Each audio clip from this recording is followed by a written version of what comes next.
काली नजर। माँ, माँ। अरे क्या माँ माँ कर रहा है? बकरी का बच्चा है क्या? अरे माँ, मजाक छोड़ो। मुझे फाइनली वो मेन चौराहे वाली दुकान मिल गई है। अब देखना, आपका बेटा दुगनी स्पीड से पैसा कमाएगा। उफ़, ये क्या? मेरी ऑनलाइन मेकअप क्लास चल रही है। इतनी जोर से क्यों बोल रहे हो आप दोनों? अरे मेरी धर्म पत्नी जी, मेकअप क्लास बाद में करना। वो चौराहे वाली दुकान मिल गई है हमको। अरे वाह! रुको, मैं अपनी माँ को फोन लगाकर बता देती हूँ।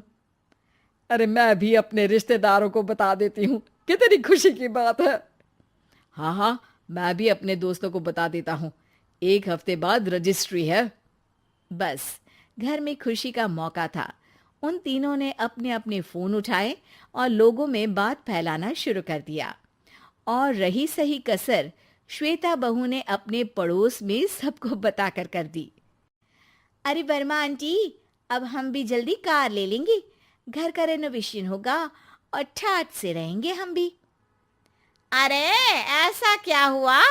लॉटरी बाटरी लग गई है क्या?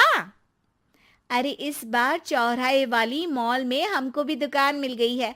दुकान नंबर 21, जो एकदम चौराहे पर है। अब ग्राहक बढ़ेंगे तो आमदनी भी बढ़ेगी ही ना। अरे वाह, कितनी खुशी की बात है। मैं बहुत खुश हूँ तुम्हें इतना खुश देख के। बाकी एक बात कहूँ, सबको मत बताते फिरना। किसी की नजर लग जाएगी तो खुशी की खबर वापस लौट जाएगी। हैं? ऐसे थोड़ी ना होता है। अब डरा रही हो। अरे सही कह रही हूँ। काली नजर कहते हैं इस चीज को। जब आप किसी को कुछ बताओ और वो काम बिगड़ जाए। अरे लेकिन मैं तो। तुमने सबको बता दिया ना? हाँ, फोन लगा लगा के। अब बच के रहना। काली नजर बड़ी खतरनाक होती है।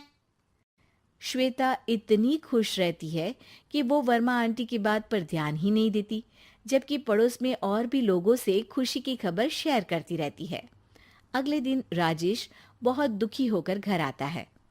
अरे बेटा, क्या हुआ? मुंह क्यों सूजा हुआ है? मधुमक्खी ने काट लिया क्या?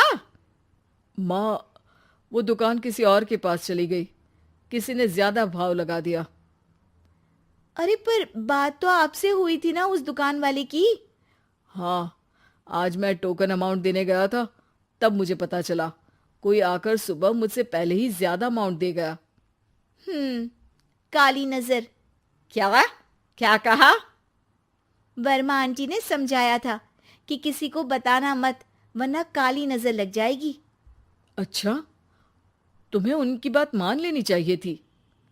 उनकी बात मान लेती, लेकिन उसके पहले ही सबको बता चुके थे ना हम तीनों। अरे अगली बार से ध्यान रखेंगे। कोई भी नई चीज होगी तो किसी को नहीं बताएंगे। तीनों कुछ दिन ऐसे ही रहते हैं, पर एक दिन श्वेता को एक मेल आता है। राजेश, मेरा ऑनलाइन मेकअप कोर्स कंप्लीट हो गया। अब मैं खुद का पार्लर खोल सकती हूँ। अरे वाह, अपने मोहल्ले में ही खोलते हैं। ये जो घर के सामने दुकान है ना, वहीं। हाँ, यहाँ सस्ती भी मिल जाएगी। अगले दिन श्वेता वर्मा आंटी के पास जाती है, मिठाई का डब्बा लेकर। अरे आओ आओ, कैसे आना हुआ? जोर से नहीं बोलूंगी। वो सामने वाली दुकान है ना, वहां मैं अपनी पार्लर की दुकान खोलने वाली हूँ। उसकी मिठाई है। अरे वाह, बहुत बधाई हो तुमको। हाँ, मैं कमाने लगूंगी तो राजेश पर पूरे घर का बोझ नहीं रहेगा ना आंटी जी। ये तो है।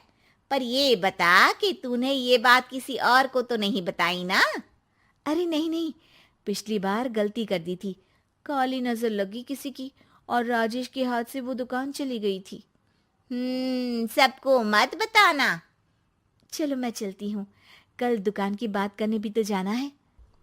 अगले दिन श्वेता दुकान के लिए मालिक से बात करने जाती है। अरे लेकिन दुकान तो हम कल रात को ही किसी को दे चुके हैं। कल ही? हाँ, कल ही। 2 दिन बाद कोई यहाँ पार्लर भी खोल लेगा। अब कहीं और दुकान देख लीजिए। अरे पर हमको भी तो पार्लर ही खोलना था। हाँ भाई, एक ही दुकान है, आधी आधी तो नहीं दे सकता ना मैं। राजेश और श्वेता घर पर हताश होकर आ जाते हैं। इस बार तो किसी को बताया भी नहीं था, अब किसकी काली नजर लग सकती है। सुनो, तुमने माँ को बताया था क्या?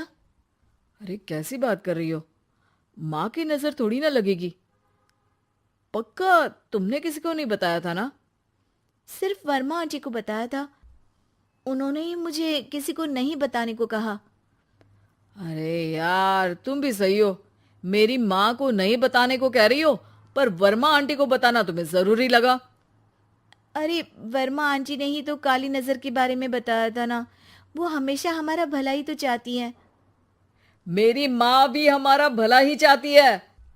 अरे पर चिल्ला क्यों रहे हो? बात नहीं कर सकते क्या आराम से? नहीं आता वो आराम से बात करना, और करना भी नहीं चाहता हूं मैं। दुकान जाने का दुख गुस्से में बदल गया था और राजेश और श्वेता में बात बंद हो गई थी। 2 दिन बाद मोहल्ले में पार्लर का इनॉग्रेशन हुआ, जिसमें मोहल्ले के सभी लोगों को बुलाया गया, पर श्वेता, राजेश और माँ नहीं जाते। माँ, अंदर आ जाओ, क्या देख रही हो? अरे नया पार्लर देख रही हूं अपने आंगन से। देखो, माँ को दूसरे का सुख देखने में कितना मजा आ रहा है, मेरा दुख नहीं दिख रहा इन्हें। यहाँ मेरा पार्लर भी तो हो सकता था। अरे चुप रहो यार, हर बात में लड़ाई क्यों ढूंढ रही हो?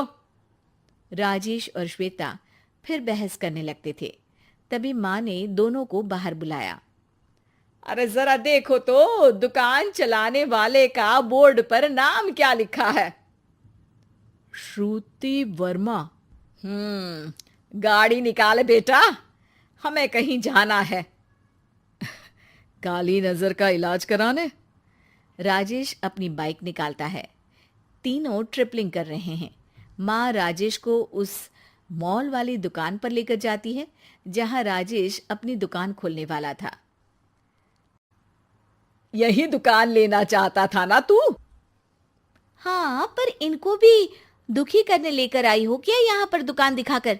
वहां काफी नहीं था? अरे श्वेता, थोड़ा सब्र रख, अभी पता चलेगा कि हम यहाँ क्यों आए हैं। बता, इस दुकान चलाने वाले का नाम क्या है?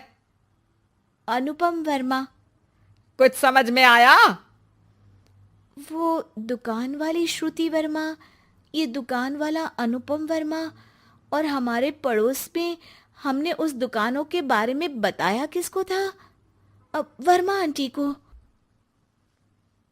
मतलब वर्मा आंटी ही हमारा काम बिगाड़ रही है? नहीं नहीं, ऐसा नहीं हो सकता, ये बस इत्तेफाक है।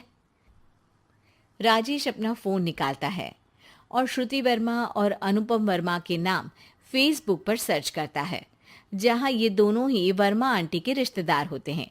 श्वेता को समझ में आ जाता है कि वर्मा आंटी की ही नजर काली नजर है। अब क्या करना है?